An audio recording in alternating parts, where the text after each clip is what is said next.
Restorers, thanks for checking out a fresh episode of the Restoration Today podcast. Today I have a very special guest joining me. He is known as the Restoration Watchdog. I would also say he's the RA resident historian. If you need to know anything about the restoration industry and anything historical at all whatsoever, this is the go-to man. So if you haven't guessed yet, I am joined by Pete Consigli. His smiling face is gracing our presence today. So Pete, thank you very much for joining me. Thank you for all that you do for the industry. I'm thrilled to have you here and share some of your wealth of knowledge, which we could talk for days and days and days. And I think you'd still have stories and you remember everything, which is phenomenal. So I'm excited to talk to you today and start kind of diving into the history of the industry and all of that. But I want to start with actually having you share who Pete Consigli is, who you are. I mean, you spend a lot of time talking about other people like Marty and other, important people from the industry, but you yourself are also important and people don't always hear the Pete story. So I want to start with your story, who Pete Consigli is, your background in the industry. So take it away. Yeah, so I was thinking about that when you asked me this handful of questions, what we're going to talk about. And so I'll try to scan the decades as quickly as possible to put it in perspective. But so listen, I got started in the industry in Stamford, Connecticut in, I guess, April in 1973. Okay. And so, after those were different times back there in the late 60s and early 70s when I grew up. And after my trip back from Europe, I was born and raised in New York, but my folks bought a place up in Stamford, which now Stamford is kind of like a little mini New York. But back then it was, really just kind of a small little area. Of course, that's called Fairfield County in southeastern Connecticut, and it borders with Westchester County, New York. These are kind of this big suburb areas of the whole New York metro area. And anyway, I stumbled onto figure, well, okay, I've done traveling, doing everything. I got to grow up now and get a job or whatever I have to do. And I answered an ad in the local paper, and it wound up being an Electrolux office. So if you can believe that, Electrolux originally, it was based in Old Greenwich, Connecticut. So the name was very well known in the area. The two big things were the Kirby vacuum cleaners, which did all kinds of stuff in Electrolux. So anyway, I wound up working for Electrolux for a while, and I met a lot of people, and then we got into the cleaning business. And the funny thing is we'd go around and canvas, and we're knocking on doors, and the brand was well known, and you try to bring the whole package in, and we'd clean a little section of the carpet, and the people would say, well, I don't want how much would you charge to clean the carpet? So we kind of realized, hey, what do you know? We can make money cleaning the carpets. And anyway, that was my entry into the business. And eventually I found the local ISSA type distributor and got into cleaning and janitorial, and a lot of those things is kind of how I made my way. But after a couple of years doing business in town and with the property managers, things like that, we got these calls for flooded carpets. And, we didn't know anything back then, and not many people did. And anyway, we kind of figured all this out. So what really turned me on to the industry was a very seminal moment. I had the largest law firm, one of the largest law firms in Connecticut, downtown Stamford, had called me up, and they wanted me to come in and provide a cleaning service after their regular cleaning service. And I run into this guy in the building, and he's an ex-fireman. A lot of ex-firemen kind of got into this business and started with a lot of the franchises, and they have that second jobs, and they got into the restoration and even into just institutional type cleaning. And he looked at me and he said, so you're the young boy that tried to steal my carpet cleaning contract in the hotel, in the office building. What happened was I bought some new carpet cleaning stuff, and I went to go pitch the guy that I was dealing with in the building if I can get the carpet cleaning contract. Little did I know that janitorial is looked at differently than the carpet cleaning and maintenance and those kinds of things. It's more of a specialty thing. And so we're kind of laughed about it, and he kind of took me under his wing. And he was the one who told me about the industry organizations.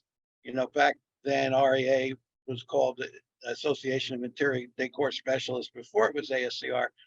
And then also, really, the first organization I ever went to was SCT, which was the original name of that group before it was, ISCT and then SRCT today.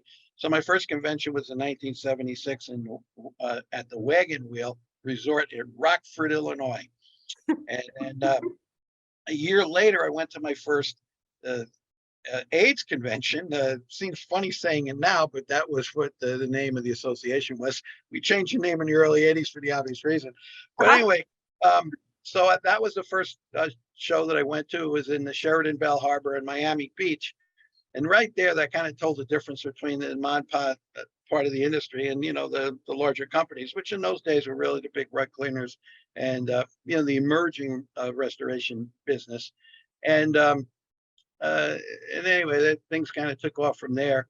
Then, in the early 80s, I moved to California, and I lived out in the Bay Area for 20 years, and that's when I really started to cut my bones in the restoration area. I got involved with the DKI company out there. I actually was a shareholder for a period of time in the early 90s when DKI was going through a lot of changes. We know Ed York was kind of the grandfather of a lot of these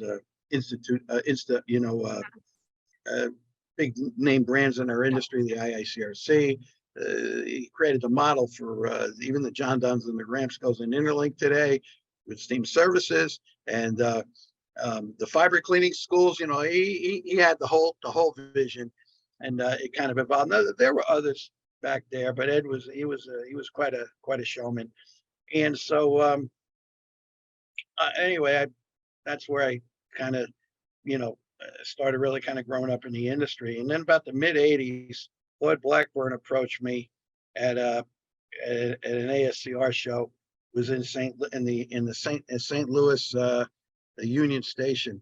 They had just done a really big renovation. We had our convention there, and he asked me. He wanted to know whether I'd be interested maybe in doing some water damage training. And I kind of looked at him like why would I want to do that? I'm a contractor, right? And he said, well, I was just, thinking about it. He had started Dry's about 4 or 5 years before then, out of the basement of his, Yeah.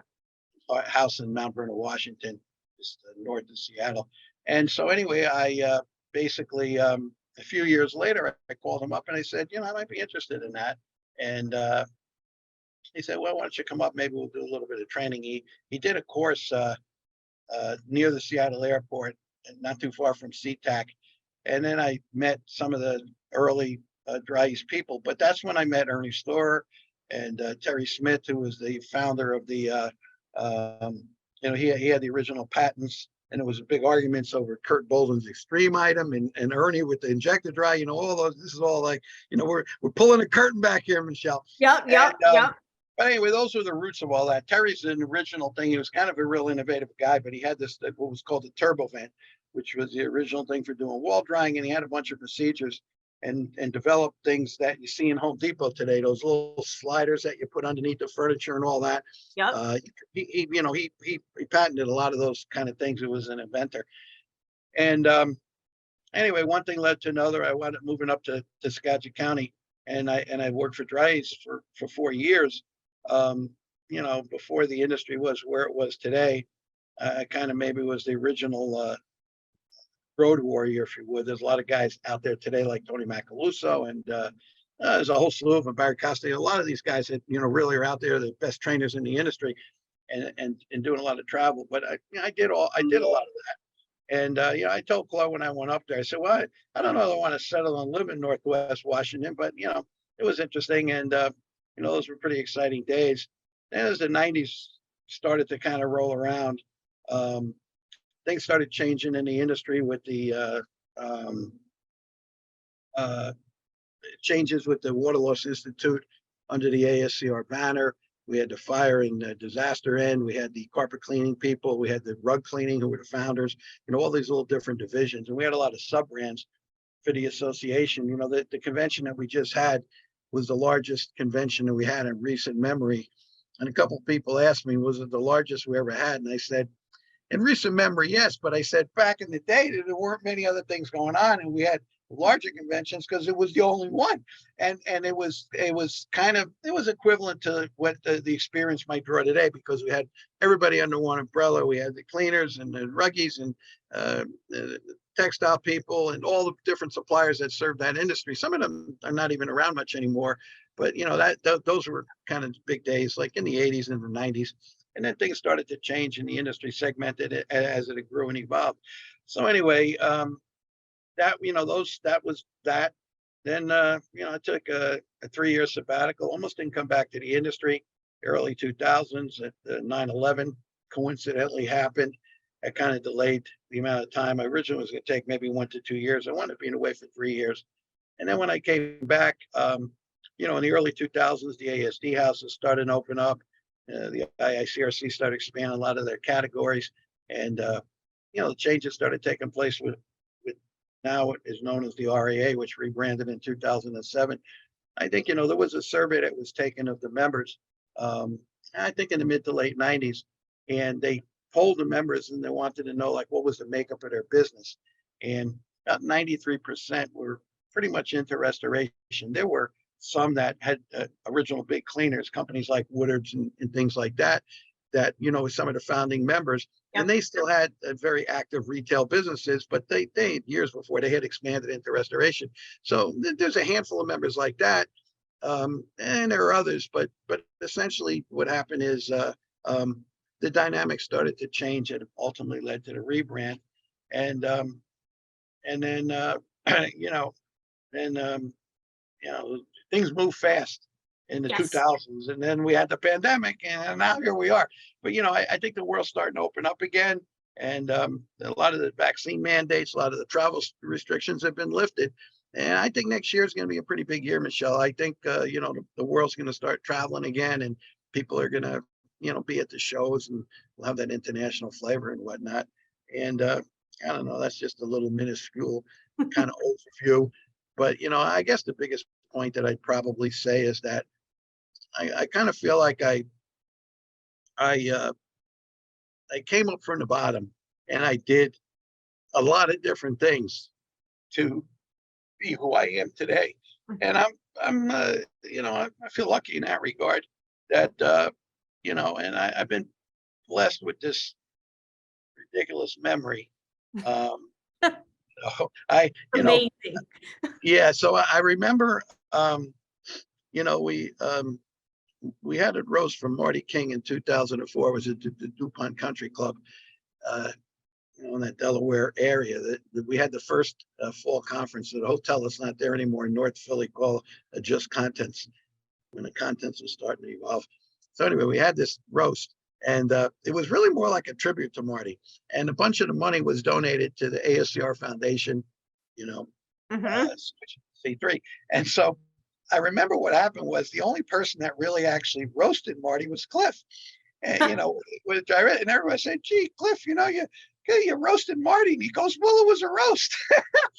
And so we said, okay, next year in 2005, which was the year after Katrina at the fall conference, we roasted Cliff, and Marty was the MC. And, it was fun. We surprised Cliff. We brought his whole family in at the very end. He didn't know about it. And it was a real roast. What happened was I helped Marty behind the scenes to organize it a little bit, but Marty emceed it. And when Marty introduced me, I'll never forget this. And anyone that was in the room will remember this. He says, well, our next roaster, I was the final roaster before we brought Cliff up so he can, settle the score some big. He goes, well, our next roaster is a gentleman who has an uncanny ability to bring out your most embarrassing moments at the most inopportune times. And please welcome, and that's how he introduced me. And I'm laughing so hard as I'm coming up to the podium. I'm going, well, okay, Martin, I guess that's one way of putting it. And that's kind of the whole historian thing. Anyway, that was a terrific conference that we had in 2005. That was actually back at this Union Station in St. Louis. But they went through 3 or 4 changes in the hotels. It was an Omni, and it was a Marriott, and it was a Hyatt, and all that. We'd been there like 3 or 4 times over the years because it's very central. And I remember we had the panels. It was a Good to Great conference where we did a lot of case studies on the Good to Great and how it impacted member companies in our industry. But then in day 2, Marty, we had a couple of panels that we did on Exactwear, and Jim Mellon was the fellow that had a lot of the DKI guys at the time that were all in the southeastern Pennsylvania. He did a bunch of research, and he showed that when Exactmate sends those little surveys in and says, please fill us out, you got to fill them out. Otherwise, don't complain that, well, the prices. And I know, talking to some of the bigger companies, and I won't tell you who they are, but trust me, there's several zeros that they have to pay for all their licenses. He said, man, we tell our project managers, I don't care what you're doing. When that comes in, you got to upload the information. Otherwise, we can't complain about it. And Jim traveled around the country at a DKI meeting. That was ASCR before we rebranded to RAA. And there were a couple other things. He may have done something at PLRB or Contractor Connection, although I can't remember whether they were probably Crawford back in the day. But he was given this information, and what he showed was, and this really ties in with all the AGH stuff and everything today, Michelle, he showed that if you sit down and enter the information, it's going to impact the pricing. And they did that in this little small area.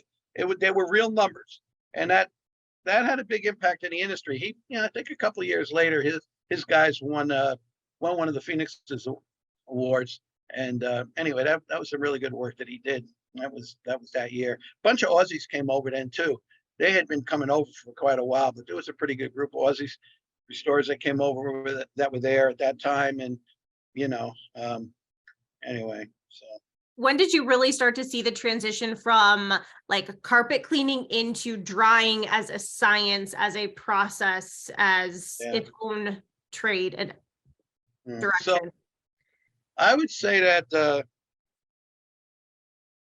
started in the mid 80s, when once Dry-Ease, took the original idea that Lloyd Weaver had with on location drying, and taking the air movers from the old metal models and the fiberglass to rotomold, what's pretty common today, and started to in the early days, a lot of the dehumidifiers were just private label, but then they started to build the humidifiers. They had CAD systems. The industry started to evolve. But one of the things that Dry-Ease did back then is they rolled out kind of these trailer-mounted desiccant dehumidifiers, which are pretty commonplace today, and a lot of people have them. They either rent them through the the Sunbelts, Greco, people like that, or they just buy them. And there's quite a few options out there. But back then, there really weren't that many. And if you compare some of that equipment to today, it wasn't that big and it wasn't that impressive now. But then it was like, if you compared it using some refrigerants, and now they got this thing come up in a trailer, it was pretty big. My buddy Cliff always liked to say, he goes, man, he says, that was one of the greatest marketing things that, that Dry-Ease and Claude ever came up with, was that big dehumidifier that pulls up to the house. And, they started doing a lot of experimenting up in the Northwest with it. And then for those years later on, when I started working, when I was working for Dry-Ease for those 4 years for training, one of the responsibilities I had was actually managing what we called the 750 network, where all these desiccant dehumidifier guys. And, before that, a lot of that equipment was only available through Munters and, through some of the big companies. And now other guys, I like to talk about Munters University. Most of the a lot of prominent people are industry trainers, Mickey Lee, Chuck Tall, Todd Bradley, I think Todd's that, they all came from Munters.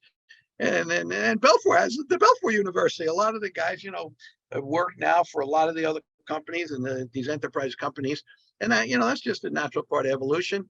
And I think that, to be honest with you, that was those were pretty exciting days where things started to change. You could dry a house, started responding to the cats. Now, 1988, those 4 years when I was up there, I think the beginning of the cat business, the way we know it today, Michelle, started in 1988 with Hurricane Hugo in South Carolina. And then there were a few storms after that. Then 92 was Andrew in Miami, which changed all the codes in Florida. And then there was quite a few things throughout the 90s. There was Hurricane Bonnie in the mid 90s in Virginia Beach. And then as we rolled into the 2000s, not only obviously did we have 9/11 and a lot of companies in our industry worked there, cleaning up at Ground Zero in New York, and also at the Pentagon too. There's articles that have been published on the good work that was done by our industry there. But then, the next seminal moment was 2004, with the four in a month. There were 4 hurricanes that hit Florida in 30 days. That was pretty dramatic. And 2005 then was Katrina. And then 2012, these are seminal moments, was Superstorm Sandy. That was a cold weather storm. And we learned a lot of lessons in it as an industry from that. Quite frankly, we kind of didn't do as good a job as we should have. Now, I'm not so sure. When we had the Texas freeze a couple of years ago, Paul Donald from Encircle, so he just did Encircle collected a lot of data that he presented at the experience, but he rolled out the little TED talk at at the hurricane workshop that we did after my winter break this January. Paul did a fabulous job for that talk that he just did down there at the experience. And he primarily concentrated on Ian, and he had a couple of companies that worked on Nicole, because, Hurricane Nicole kind of followed a similar path, and a few weeks or whenever that hit after Ian. But what he said was, I said, hey, what about all the Texas freeze stuff? So, well, they didn't want to pile too much stuff in at one time. But I said, but I think it'll be interesting to collect some of that data. He has the data and present that at a future industry event. The big thing that I told him, he said, from the work that Encircle does, meaning what didn't work from running a business standpoint, he said, it doesn't matter what kind of event it is. I agree with that. I said, yeah, but it would be interesting to capture from a technical standpoint, what were the challenges that were overcome, because it was a cold weather event, and we don't have that many cold weather events that we had to deal with. So I think he may not have looked at it like that, but he said, yeah, he's shaking his head, he's a smart guy. So they'll probably be thinking about that. And I think that's good stuff that can be presented to the industry. There was a conference in Atlantic City about 3 or 4 or 5 months after Superstorm Sandy. It was a scientific conference with a lot of academics, but practitioners too. There were quite a few people from our industry that went, where they presented the lessons learned from that. And then, but even a year later, guys like Mike McGinnis and others who lived in Jersey were talking about, he said, you guys, the problems didn't, that was in the fall, right? Said the problems, when a lot of the work was happening in the winter months, he said, it wasn't until things thawed out in the spring that we realized, we didn't dry some of those buildings. And now we have, issues, mold issues, and high moisture content inside these buildings. And so, the industry needs to capture these lessons and apply them into the training for the next generations, in my opinion. So we just continue to do a better job. And what I like about, working with Paul and listening to him is, he deals with real data. It's either data or data. Oh, whatever, tomato. Tomato. Yes. Tomato. But anyway, he gives, he has real information that which he can collect it without violating people's confidence. He gives enough information that it's true, and that we should learn from that kind of stuff. Yeah. Share another story or memory. I mean, you talked about the roasting of Marty and the roasting of Cliff, and that was kind of a funny story. So I know that you are loaded with stories. So what's another memorable moment from an event or whatever that may be in the industry? Well, I'm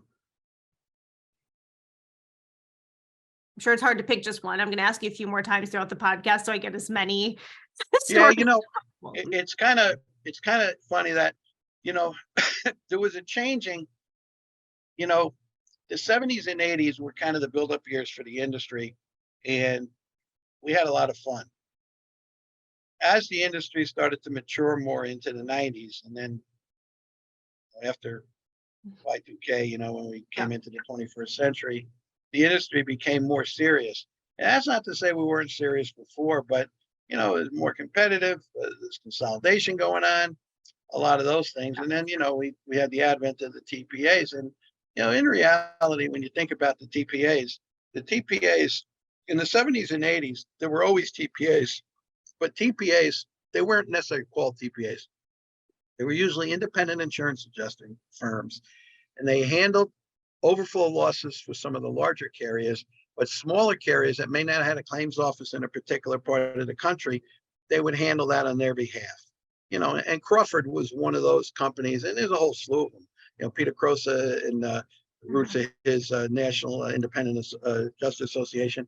There's a lot of these companies, GAB, West Coast is Harkin Company, and there's plenty of them that basically offered a third-party service as would be required, which is very similar to the model that probably Contractor Connections uses now.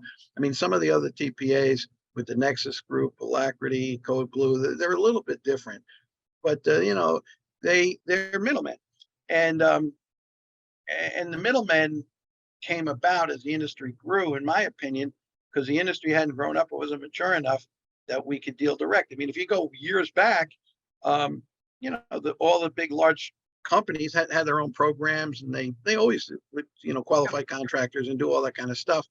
But you know, the industry got crazy, and so I always like to say that that by having these extra middle people in there, it doesn't necessarily increase the cost of the claims to the insurance companies, because a lot of times they're not really paying. The pound of flesh has to come from the contractors.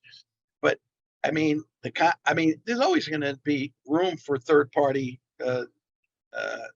adjusting, whether you call them a DPA, whatever you're going to call them. There'll always be a need for that. But it's just a very predominant thing in the industry now. And I'm not so sure that I think we did bring it on ourselves, but I also think it's part of evolution. I don't mean that in a bad way, bringing ourselves. At some point, I think it'll settle out. And you know, some of the larger companies, they can make their own deals because they have the bandwidth. But you know, that was something that, you know, something interesting that Scott Stamper said. Of course, you were in the room when he won the Marty Award. Yeah. That, you know, when he first came to the industry years ago, and I think it's probably even true today at RA, there was room for the little guy to learn how they could travel down a road to eventually become a bigger guy and grow their business. And it was interesting that, you know, not interesting, he said it, he told the truth, he spoke from his heart there. And you know, the work that Scott and a lot of these people who have won the award have done, it's really, they do it for the greater good. They put a lot of service in, and people don't really know the heavy lifting that they do. Mm-hmm. You know, to do the work that they do, that they would be honored by their peers like that. That's why I started this year. I told Christy, you know, I started to kind of release a little more information of the process. It's still kind of a secret thing. It's part of our tradition, and one day that might change. But you know, I think it's important because a lot of people, they've got questions, they're wondering, they got these perceptions. I'm saying, you know, and it's not a fixed deal, it's a real deal. And we go through that. We have a lot of good candidates, and you know, we only give one award a year. And this year was Scott's turn, and next year we'll see whose turn it'll be. Mm-hmm. You know, so it'll be fun. Yes. I think we'll be in Dallas, and the Metroplex is a great area. We got a lot of great members there. One of the founding members, you know, Ellen Hamilton and Oriental Rug Cleaning Specialists, based in Dallas. Her family are, you know, one of the early pioneers that started the association. And well, they got into the industry in probably the early 1900s, but I think that you know, the association started in 1946. Yep. Okay, so when you were talking about Scott Stamper, that made me wonder about some of the stressful periods that you remember within the industry. I mean, I think Thermopure, that was probably a stressful phase. I think there's maybe been some stressful phases going through some association management changes, even in more recent history, and kind of some ebbs and flows there. So what are some points that you look back on and say, yeah, that was a stressful period, but the industry made it through and is maybe even better after going through that period? Well, you know, we had, you know, in the 77, 78 years now that we've been around, we went through, you know, 4 rebrands, and we've evolved as the industry's evolved. And, you know, we were self-managed for 60 years. Mm-hmm. And our convention was always the second week of March, many years, because that was the slow period for a lot of the big rug cleaners and whatnot. And the restoration guys that were busy in the winter too, they would start to slow down a little bit. And that was when our convention was. It started to change several years back. It's been moved around now. We want to, you know, try to avoid certainly PLRB and a couple other shows that a lot of our members go to. Yep. But there's something to be said to know that it's always the same week all the time. People just Sure. put it on their calendar, and you know, it'll move around the country. It's always going to be in, you know, a resort type of place, maybe a hub city or something like that. But you know, we've moved from the east to the west, the southwest, etc., like that. We've been in a couple of cold weather cities over the years, but not many. Usually, it's a nice, Yeah. you know, warmer location. So I think that these changes that we went through from being self-managed to then have an outside management company to large multi-management company. It's just been a learning curve that we've all had to go through. Mhm. I've had a good relationship, quite frankly, with, I want to say, every executive director that I've worked with, except one. They'll go unnamed, and it may not even be someone that people think it might be. But I've really one of the best relationship I've enjoyed is with all the editors. I've worked with a lot of them, and Yep. now if you're going to be a watchdog, I don't put stuff out that often, but usually if I got something to say, I'll reach out to what I think is the most appropriate venue, for that. And it was a time in the '90s where we had the column called Waterworks during the Mhm. WLI years, which was interesting. There were a lot of good stuff in there. But Marty and Steven Spivak provided those technical items in the CNR magazines for so many years. Yep. I think they spoiled us.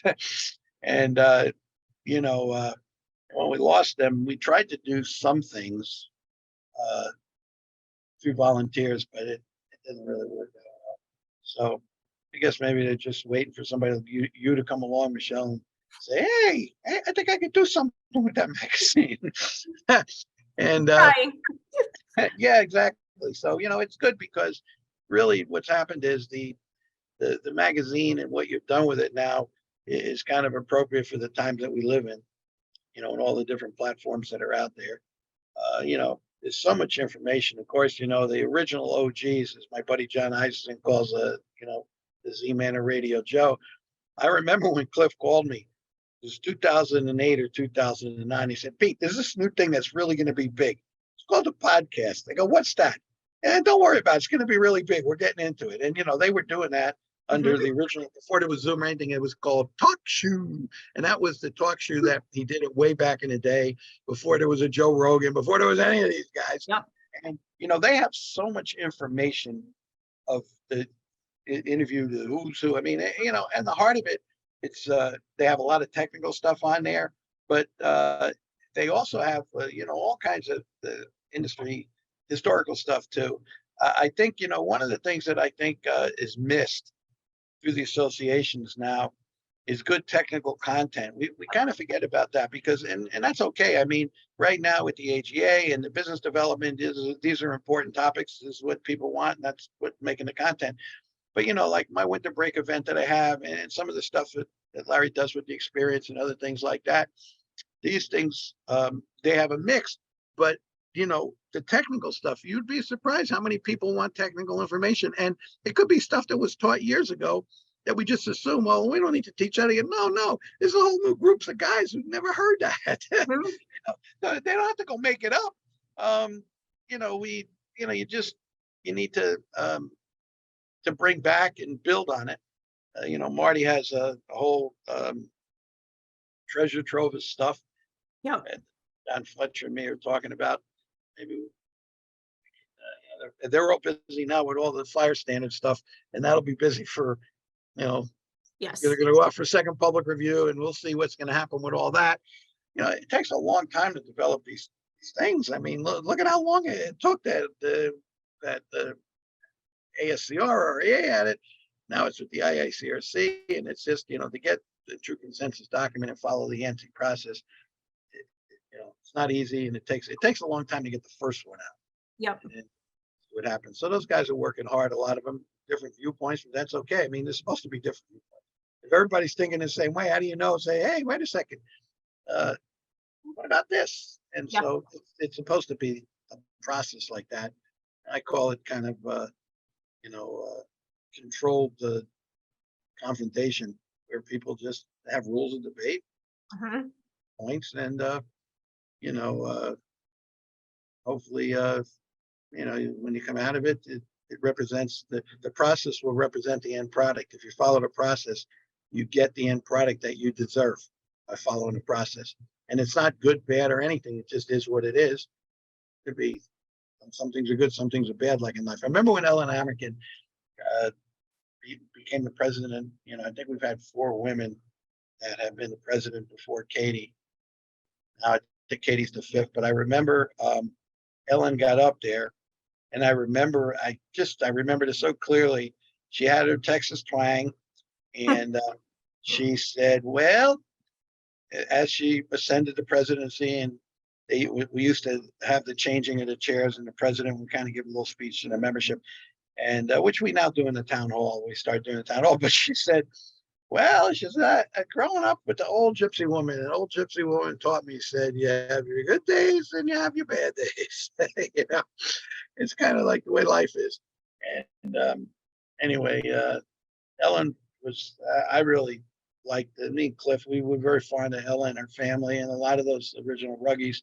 We had a great relationship with them. You know, the separation, it could have been better, but you know, it is what it is. And I think at the end, we still try to, you know, people are do business with people, you know, and organizations, they're there, the entities are there, but it's the people that really make any of these things. And, you know, you got to value the relationship you have more so than some brand, you know, and, I think, well, anyway, yeah. Yep. What else do you want to ask me? You got some stuff you want to ask me about CNR, about historian, about all those kind of things? CNR was the direction I was going to go next, because you kind of segued into it talking about editors and technical content. I can definitely say, as an editor and publisher, getting the technical content is the hardest thing to get by a long shot. There's, you know, so many very intelligent people in the industry, but getting that knowledge out onto paper in a way that people can understand it also under a deadline when everybody is so busy becomes kind of an interesting, so we get some here and there, but anyway. Well, you know what, let me make one comment on that. The reason I find it so tough is because they have to be accurate. When you deal with business stuff, there's a certain, it's opinion based. You know, when I started doing the training for Dry's, Claude was nervous that I was going to struggle with the marketing component back in the day. He thought the technical stuff would be a piece of cake.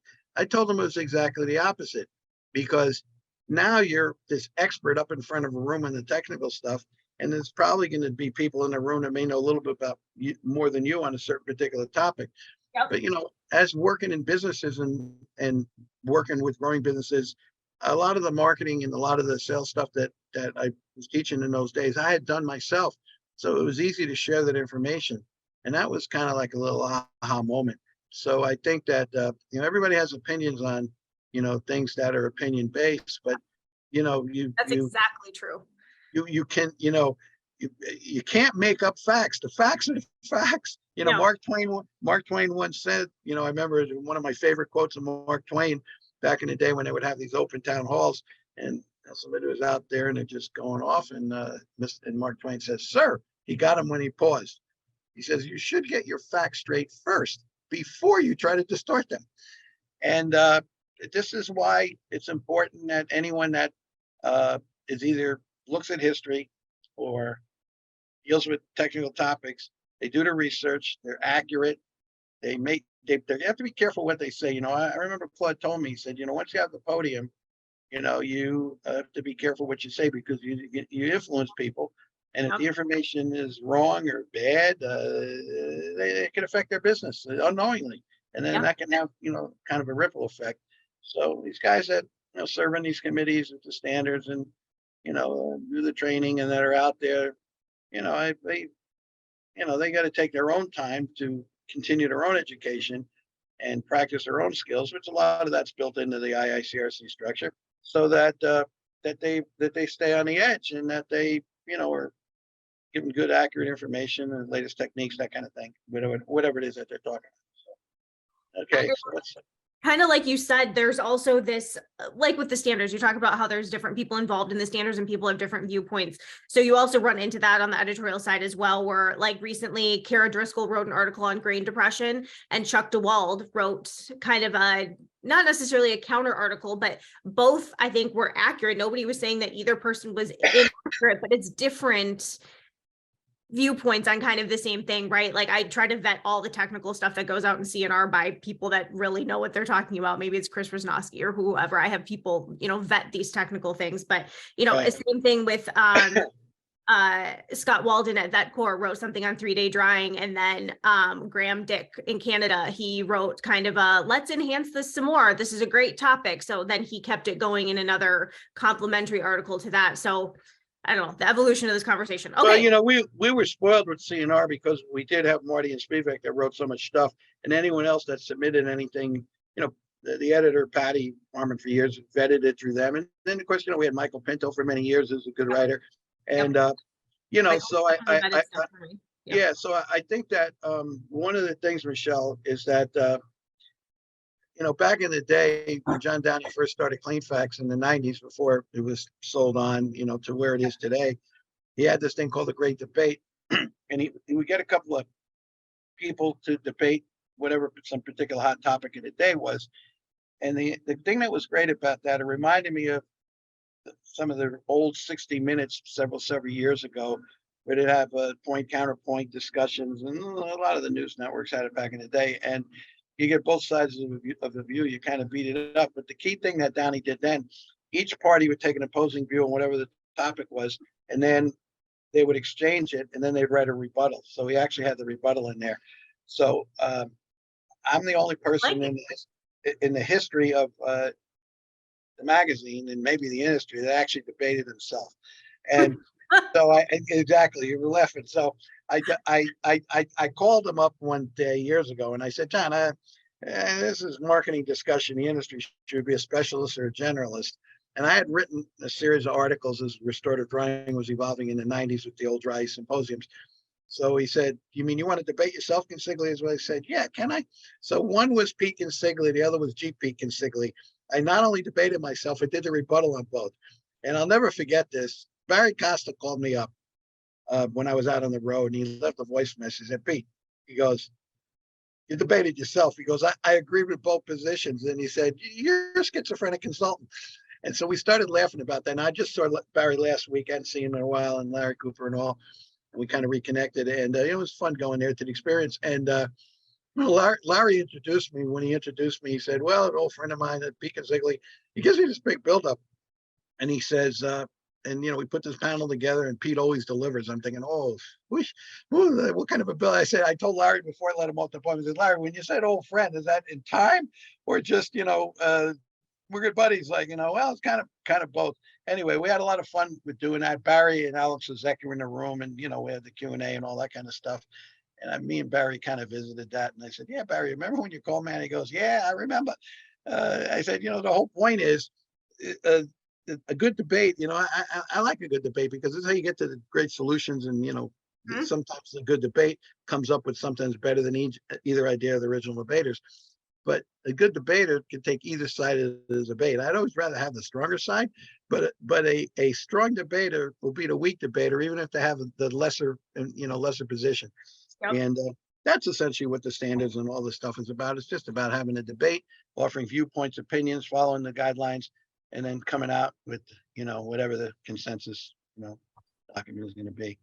So I agree. Okay, you spent a lot of time for me going through a bunch of CNR archives. So this is the earliest one that I have, which is December of 1974, January 1975, which was really fun. I was leafing through, I see Earl Woodard in here and some other Jack Hoffman and other people, which was really fun. So we've been trying to go through these and share these as Throwback Thursday posts here and there and working on getting them digitized. But share what you know about the background of CNR. I know that prior to it being The Voice, there were maybe some newsletters and things like that maybe. Well, okay, so but CNR really was not called CNR until the late 90s, early 2000s.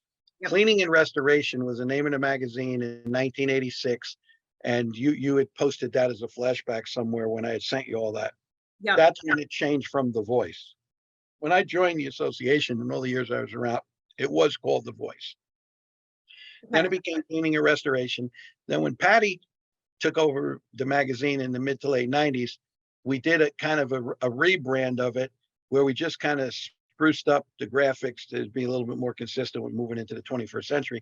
And then that's when it started being tagline as CNR. People may have called it that, but they still actually said Cleaning and Restoration throughout the late 80s and all through the 90s.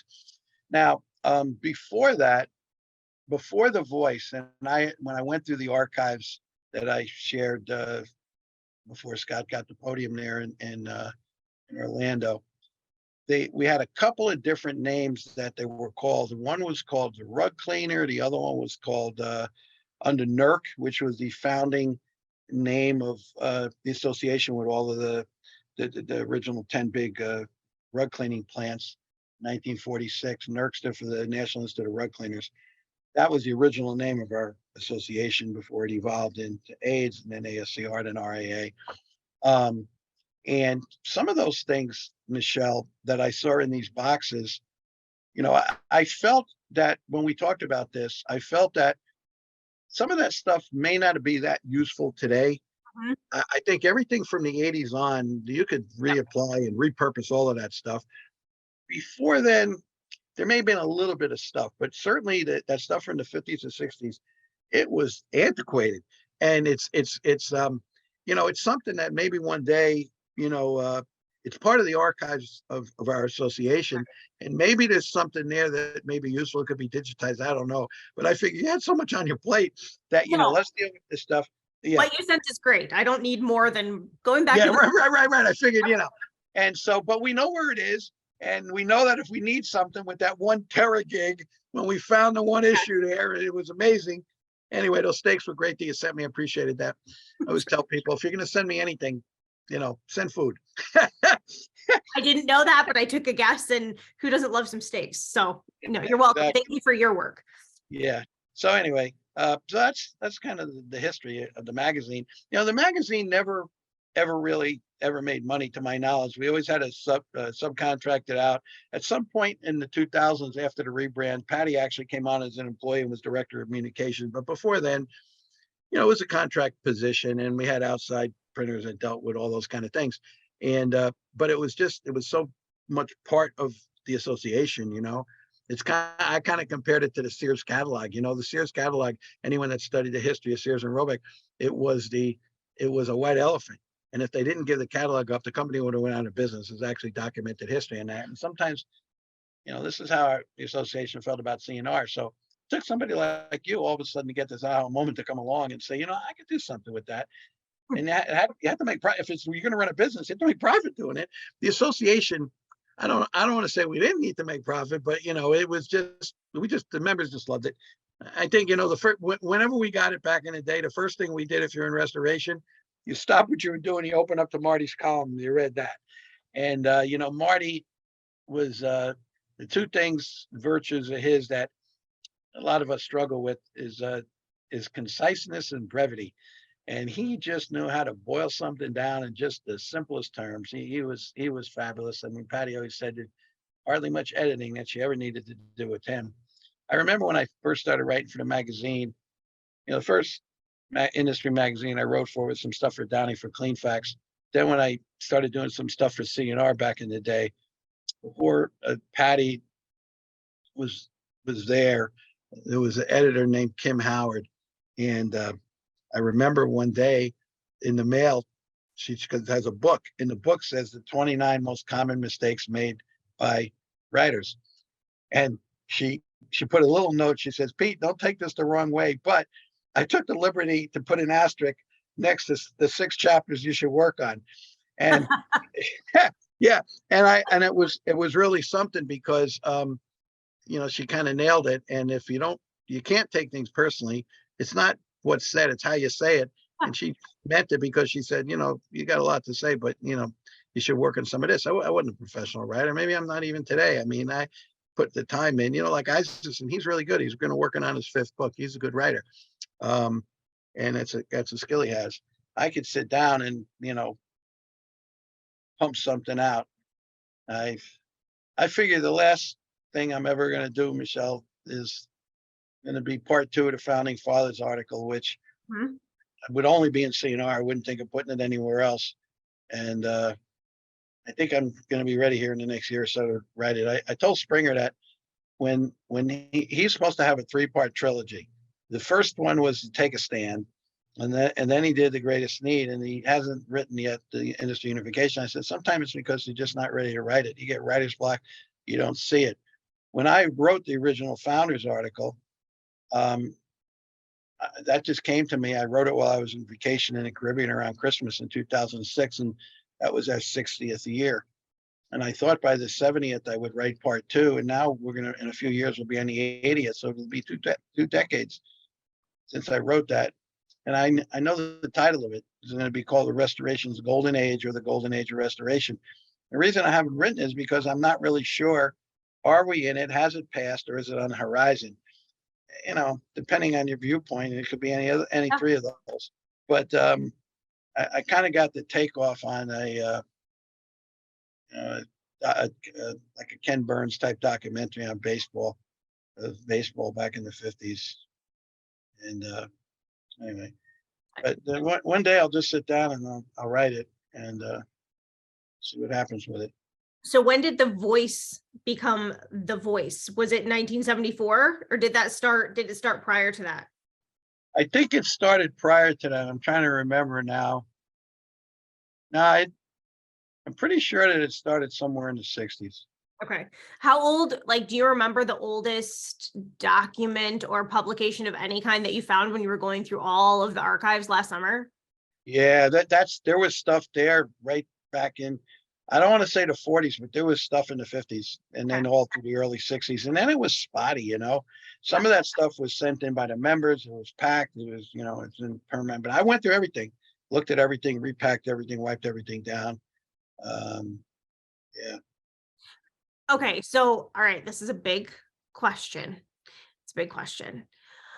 Share a few people who you feel have had, you were talking about the Founding Fathers article and moving that forward to maybe a more well-rounded industry article, but I've actually been writing down all the names that you've said so far and all the people that you've mentioned. So talk about some of the people who you believe have truly had a profound impact on the industry. And I will take blame for asking you and putting you in the hot seat. So anybody you leave out, don't be offended. I put Pete in the hot seat. He means no offense by it if he doesn't say you. Well, the thing is, when I wrote the Founding Fathers article, it's never been challenged because I think it's self-evident. You can only put 4 faces on Mount Restoration. I think those are the 4. And who are those 4 for people who have not read or seen the article? That was the cover. It was a convention issue of March 2007 in Orlando when we rolled it out when we did the rebrand called The Founders. And that's number 1 is Marty King. Number 2 is Lloyd Weaver. Number 3 is Cliff Zlotnick, and number 4 is Claude Blackburn. And that is, of those 4 people, one is the founder of Dry Ease, the other one is the founder of Unsmoke. Of course, now it's all part of the Legends brand. But Marty and Lloyd, although they had commercial business interest, they did most of their work and their rise kind of came up through the association, particularly Marty. Lloyd first, one of the things that's pretty amazing in how Lloyd kind of introduced the whole concept of drying was from the 1972 floods in Rapid City, South Dakota. You can actually Google, and there's a bunch of stuff on that. And he started doing stuff to help his community. And he just, he pioneered the concept of on-location drying. And he, did a lot of courses back in the day. And, before Claude, I think, I don't know, I talked to Claude about it, and I think he said he either attended a class or anyway, he, when Claude was making his rounds when he was up in, in the Seattle area. And then, Claude had a small carpet cleaning company, did a little bit of water work, and then, here we are all these years later. But those are the 4 guys. And then there's a whole series of people after that. I mean, Ed York is into a category on his own. And he, started so many brands, but I think the IICRC is probably his longest standing brand. And I had a personal relationship with all of these gentlemen and different with them. But, the people that worked with Ed back in the day in the 70s, I'm going to say in the 70s, yeah, were people like Tom Hill, Jeff Bishop, Lee Pemberton, Ron Toney. Um, there were others Hmm. uh, that helped with the building of the industry, and all of those that I named were all very prominent and huge contributors in their own right. Hmm. Um, they're kind of like the next generation, if you would. And then there's every 20 years or so, then there's another generation of people that kind of come along. Yep. Some of the people who were most influential back in the day are just restoration guys and members of ASCR. We knew that we grew up with, we shared information. We used to give plant tours was the big thing. That's what we called them, plant tours, where we'd have an event somewhere in the country, um, conference, seminar, workshop, whatever, or even annual convention. And one year we did the annual convention in St. Louis with the Woodards. They had their 50th anniversary there, and it was a big thing that they actually had at the Woodards. Charlie, Justin's dad, was still he was Yep. the president of the company at the time. But we had as we did travel around, that was how we learned. There became a time where we just kind of moved away from that. People were more hesitant to want to do it. The last really big one that I remember that we did years ago was in 2007 in Orange County. And I was trying to find someone in Southern California because we had the fall conference there. And that just happened to be about the time of the San Diego fires. The smoke was coming into the building. We were in Garden Grove right next to Disneyland. And I was calling and asking around to a number of, we had a lot of large members down there. And I didn't really know the boys from ATI. I kind of knew who they were. I knew Jeff from around, but I didn't know his dad. And I was talking to Roger Kirkman, who's a packing company, a joint venture partner with Belfort down there. And I said, hey, do you guys want to put the tour on? And he goes, man, let me check with my people. He was for it. Said the people said, didn't they want to? He said they had so much going on, they didn't think they'd accommodate it. So he said, hey, the guys from ATI? I said, well, I know who they are, but I know personally. He said, well, why don't you call Gary Moore and tell him Roger said to call. I said, okay. And I called up Gary. He kind of knew who I was, but I don't really think he knew me. I mean, I knew Jeff and even Ryan, his younger brother, and seen them around PLRB and just, in the industry. And I said, so Gary, Roger told me to call. And before I could even get out to ask him, he said, I'll do it. He was nice. He said, I'd be more than happy to do it. I said, I'd like to, we're having an event and I'd like to have a tour because it's kind of the history of the tradition of the association. Well, then the San Diego fires come. Everybody's busy, there's everything going on, but they put that tour on. And we had 50, 60 people that went through there. They had a barbecue and all that. And, I went to the pack out facility. It was the office. I guess it was in Orange. I think the city of Orange, because, they have multiple offices. Don Marvel was the guy I dealt with. Gary said, well, talk to Don. He's the regional manager. He's a guy. He'll handle it for you. And he did. And he did a great job. And we drifted away from some of it, but I'd like to see us get back to that now. I know the IICRC now, when they're putting some of their meetings on, as they travel around and do their semi-annual, they're going to try to visit with the local companies, if there's an ASD house or whatever, that at least the trainers, the instructors, do that. We just had the one that we did in Fort Lauderdale, and Darren, took everybody over to the Pure Clean ASD house. So I think, this is all part of what the associations, how we've grown our businesses over the years, is sharing. Back in the day, some of that stuff was like really eye-opening. It isn't so much anymore today because the industry is more mature. But sometimes people are hesitant to bring their competitors in. But I'm thinking, well, what is it they don't know? I said the technical knowledge. That's like this, the rules to be in a game today. I said what separates is how you handle your customers, your employees, that kind of stuff. That's going to determine, who are the leaders and who are the most successful, who has the most market share. Not because you've got some secret thing that I don't want them to see it. It was like that years ago, but that's part of belonging to association. People come to associate together, to do together what they can't do alone, and in areas of certification and lobbying and advocacy. All the stuff that the new mantra went from "we make it better" to the three things: is educate, Advocate. Advocate, and elevate is the third one. Oh, I'm like, educate, advocate. I'm like, I know this. Yes. Right. That in that order. And I remember when we came up with that, May, we had an outside facilitator. I know a lot of the people in the room, but I'll tell you two of the people that were in the room I remember was Mark and Katie. So it's not by accident that you do strategic planning, get together, and here we go. And there were others. It was like 10 of us, I think. I sat next to Katie, as a matter of fact, and Springer was over there, and it was a dynamic couple of days. We had an outside facilitator. He was good. Yep. He kept us on track the best we could. Yep. Yeah. Okay. So cool. Good stuff. Before Yeah. we wrap it up, I just have a few more. We have a few more minutes here. I want you to share one final, like, happy, good, fun memory.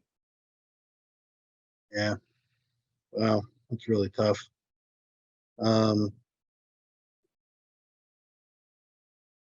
You've presented a lot of awards over the years. Is one memorable Yeah. and out, or Well, I'll tell you something that's kind of special to me is I was obviously shocked when I won the Marty Award. And they people kind of said I was like a water guy. I'm a well-rounded guy. I did everything. But the fact that water was a thing, I worked for Dry Ease and the WLI back in the 90s. And then I remember saying to Rusty, all the guys, they were fire guys. Rusty said, yeah, you're the first water guy. You'll be the last. Then when Michael Pinto got it and then Art Johnson, I said, now you're giving it to contents guys and mold guys, not just fire and water guys anymore. And then we kind of laughed and joked about that.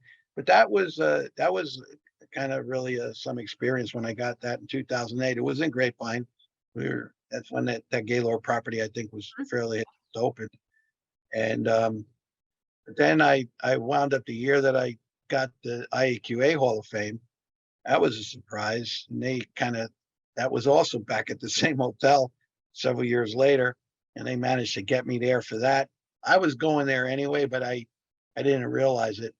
And Don Weeks said something. I don't know. They got me there. I was very, very surprised when I got that. I guess there's only two people in the industry that are lifetime members of both RAA and the IAQA, and that's me and Zlotnick. mm-hmm. A couple years after I got it, then Cliff and Joe got it together. They worked with IAQ Radio, and that was special. God, that's just so many things, Michelle, over the years.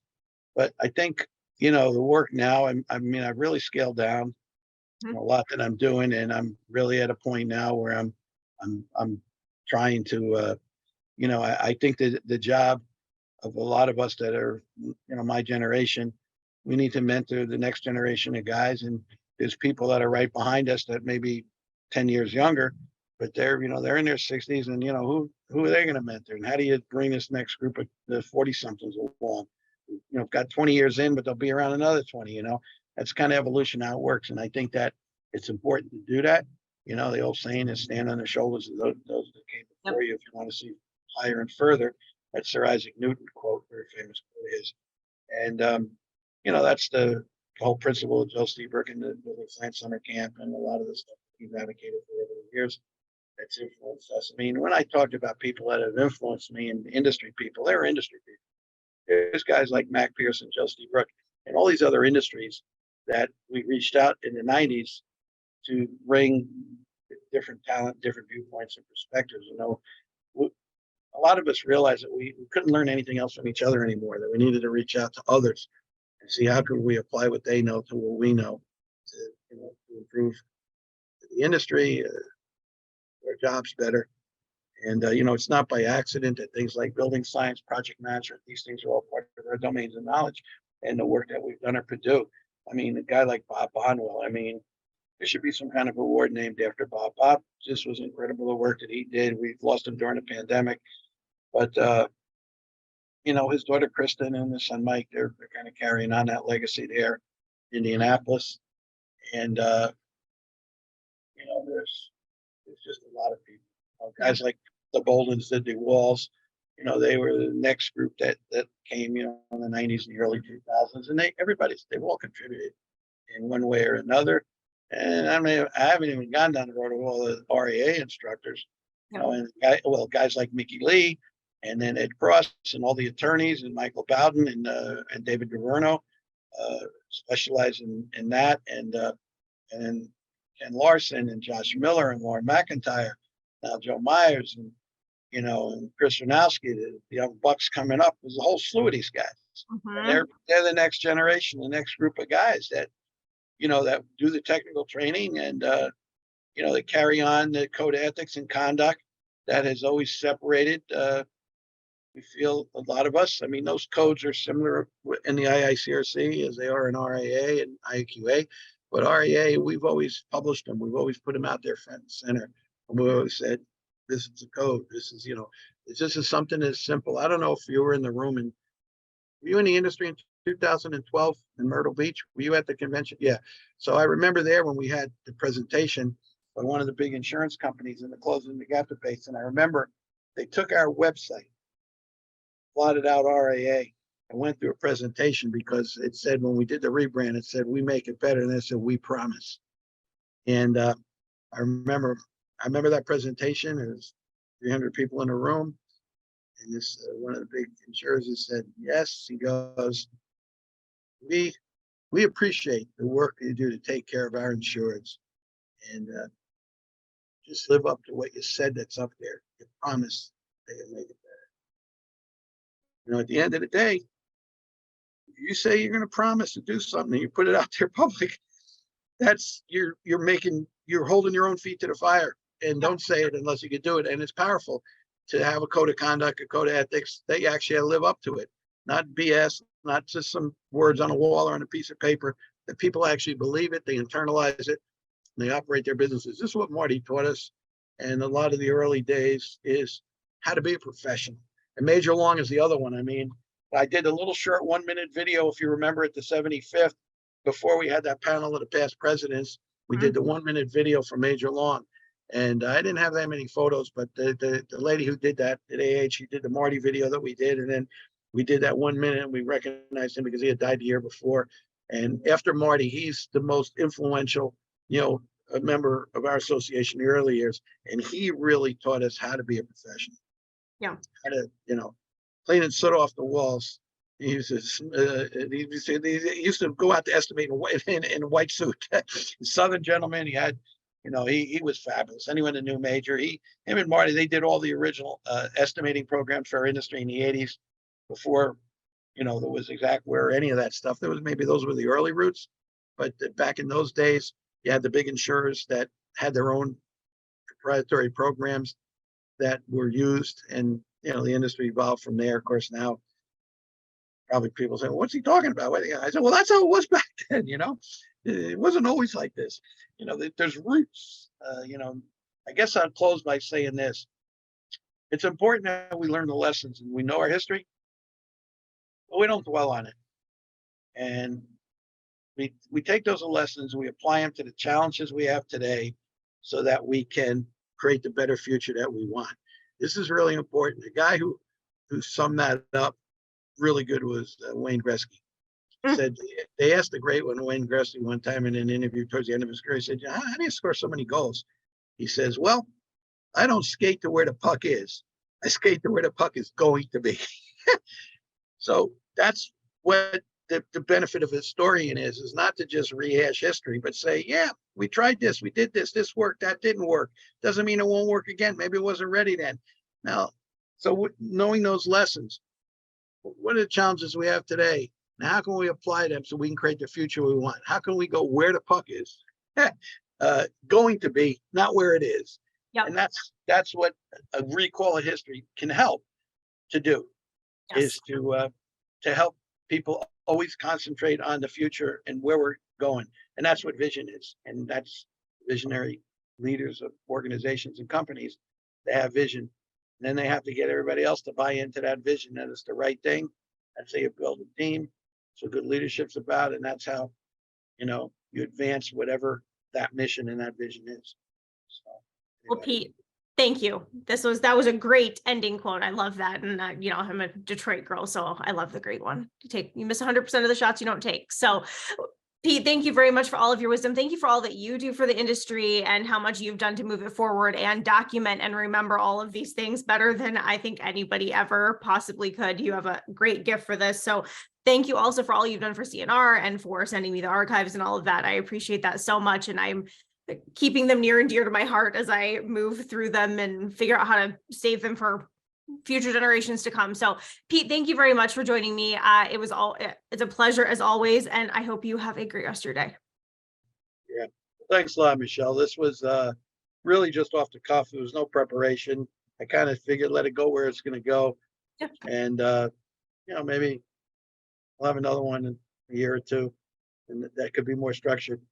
And maybe after I write the part 2 of the founders article. Yes, I'm holding you to that. I expect an article before we do the next podcast. So the golden age of restoration, ready, go. But the same as you, I'm not sure where we are and what age we're in. But thank you, Pete, so much. For more Restoration Today and the latest news, visit our website, cnrmagazine.com, and find the latest episodes of the Restoration Today podcast on your favorite podcasting platform.